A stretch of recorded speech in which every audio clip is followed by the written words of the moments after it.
You know, they're never going to find a cure for the common cold. And you'll notice if you go into the drugstore and you look at the things that are supposed to be for colds, it'll say, we can suppress the symptoms of your cold.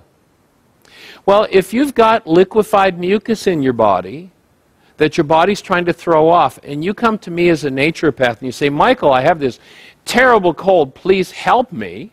Guess what? I'm not going to say, oh, poor you, you have a horrible disease. I'm going to rejoice with you and say, good for you.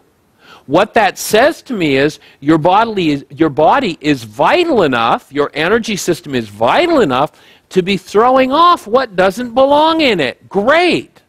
Now, what I'm going to assist you to do, instead of stuffing that snot back in there, which is basically, you know, pardon the French, but that's what happens when you say suppress the symptoms of your cold, instead of stuffing it back in and creating more of a dis-ease condition, I'm going to, as a naturopath, recognize the vitality of your structure and give you some instructions on how to accelerate the release process, open the eliminative channels, and make it easier. For instance, if there's impacted mucus in the lung or the colon or anywhere in the structure, I'm going to suggest that you get some lemons or limes, fresh and organic if you can, in not tap water. There's so many toxic chemicals. You know, chlorine gas was made to kill people. Fluoride was first used in the concentration camps in Nazi Germany to keep people docile. Farmers used fluoride to keep their bulls docile. If you put those substances in your body, it kills parts of the brain. And chlorine gas was designed to kill. It wasn't designed to heal. And in fact, there are several physicians, medical doctors even, who are saying that the #1 killer in our country, which is heart disease, why is it so prevalent? You know, 100 years ago, it wasn't a big deal. Heart attacks were rare. Why is it the #1 killer? Well, according to several MDs, they're saying that the reason is because the chlorine deteriorates the arterial structure and destroys the body. And the primary cause of those heart attacks and the damage that scars the arteries, that leaves the plaque. The plaque isn't an enemy.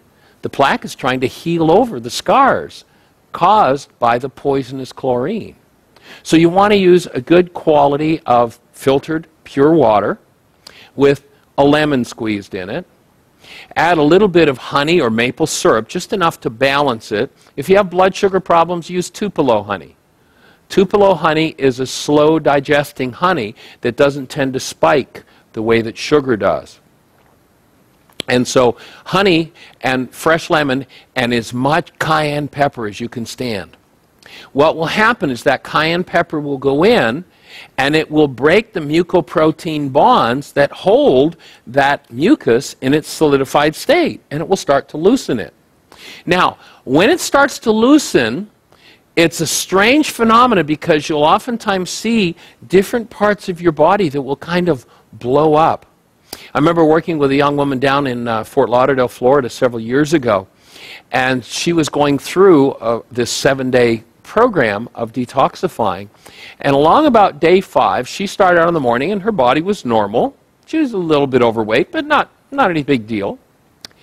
And by noon, her stomach looked like she was literally 9 months pregnant.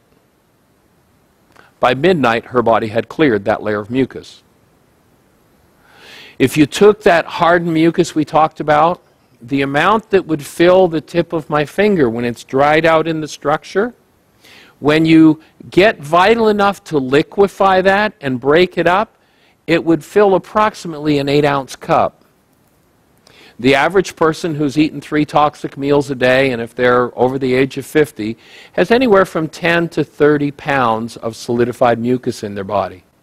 10 pounds of solidified mucus is probably going to look like the body having to throw off through the nasal cavities, through the skin, or through the bowel, or through the urinary tract, somewhere between 200 and 300 pounds of waste.